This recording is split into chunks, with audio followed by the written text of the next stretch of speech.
मैं अपने पति से बुरी तरह चिढ़ चुकी हूँ। वह किसी भी चीज़ में खुश नहीं होता है।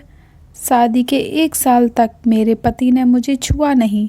उसके बाद जो हुआ उसने मुझे हिलाकर रख दिया। मैंने अपनी शादी में सभी चीज़ों को स्वीकार किया, लेकिन बावजूद इसके मुझे अपनी शादी में हमेशा कुछ कमी लगी।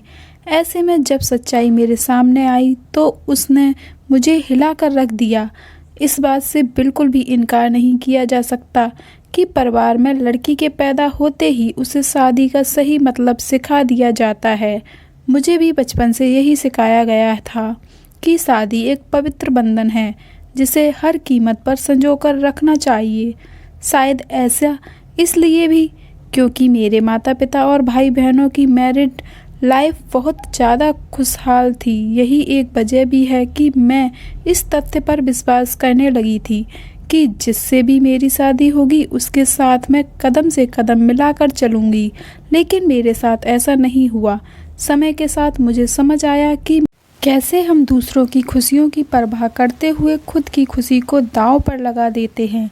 दरअसल जब मेरी शादी हुई थी तो उस समय मैं केवल 26 साल की थी। अपनी शादी को लेकर मैं बहुत ज़्यादा एक्साइटेड थी। ऐसा इसलिए क्योंकि मुझे यकीन था कि मेरे माता पिता की तरह मेरा वैवाहिक जीवन भी काफ़ी अच्छा होगा। उन्होंने मेरे लिए एकदम सही इंसान चुना होगा जो मुझे हमेशा खुश रखेगा। लेकिन मैं नहीं जानती थी कि मेरी किस्मत में कुछ और ही लिखा था। शादी से पहले मैं अपने होने वाले पति से 1 से 2 बार ही मिली थी। वह काफ़ी शर्मीला और शिष्ट था। उसे देखकर मुझे यही लगा कि वह मेरे लिए एकदम परफेक्ट है। मैं अपने फैसले से काफ़ी ज़्यादा संतुष्ट थी।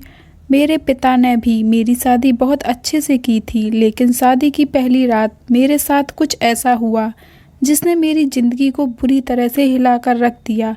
सभी जानते हैं कि शादी की रात कितने मायने रखती है। इस अनुभव को यादगार बनाने के लिए मैंने खुद को तैयार कर रखा था। मेरे पति अंदर आए, बैठे और मुश्किल से कुछ मिनट ही मुझसे बात की। उन्होंने यह कहकर बात खत्म कर दी कि वह थक गए हैं। मैंने भी यही सोचा कि शादी की रस्मों के कारण थकान हो गई होगी, इसीलिए मैंने भी इस बात पर ज़्यादा रिएक्ट नहीं किया। मेरी शादी को 1 सप्ताह बीत चुका था और मेरे पति ने मुझे अब तक छुआ तक नहीं था। मुझे कुछ अजीब सा लग रहा था, लेकिन मैं अपनी तरफ से पहल नहीं करना चाहती थी। ऐसा क्योंकि मैं भी बहुत शर्मीले स्वभाव की हूँ। वैसे तो वह बहुत सभ्य व्यक्ति था, लेकिन एक चीज़ जो मुझे बार बार परेशान कर रही थी वो यह कि उसे मेरे साथ फिजिकल होने में कोई दिलचस्पी क्यों नहीं थी। यही नहीं, जैसे जैसे समय बीतता गया उसके साथ रहकर मुझे ऐसा लगने लगा था वह मेरे पति बनने के बजाय दोस्त बना रहना ज़्यादा पसंद करते हैं। महीने बीत गए, वैसे ही मुझे हर रोज़ एक नई चीज़ का अनुभव होने लगा, लेकिन अब भी हमारे बीच न्यू कपल वाली फीलिंग नहीं थी। ऐसा लग रहा था कि शादी करना और उसे बनाए रखना उनकी मजबूरी बन गई थी। मैंने कभी उनसे शिकायत नहीं की। ऐसा इसलिए क्योंकि वह बेहद नेक दिल और दयालु इंसान था। मुझे उसके साथ किसी तरह की कोई दिक्कत नहीं थी, लेकिन उसके बाद भी मुझे लगता था कि मेरी शादी में कुछ कमी थी।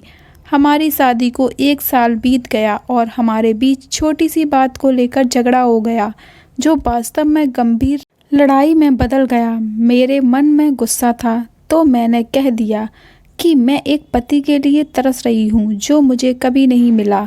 जैसे ही मैंने यह शब्द बोले, मेरे पति एकदम से चुप हो गए और बिस्तर के किनारे पर जाकर बैठ गए। मैंने जब उन्हें रोता हुआ देखा तो मैं चुप हो गई।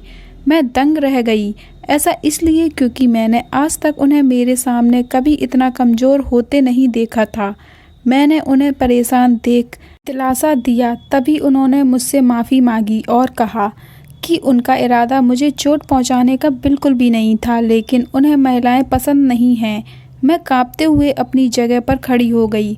उन्होंने कबूल किया कि वह समलैंगिक हैं। मैं कुछ समझ नहीं पा रही थी। मैंने फिर पूछा कि आप समलैंगिक हैं? तो उसने मेरी तरफ देखा और कुछ नहीं कहा। मैं यही सोच रही थी कि मेरे शादी बस एक दिखावा थी।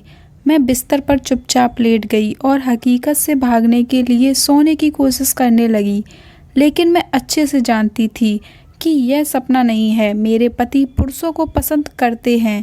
मुझे यह बात हर हालत में स्वीकारनी थी, लेकिन इस दौरान मेरी अपनी खुशी का क्या?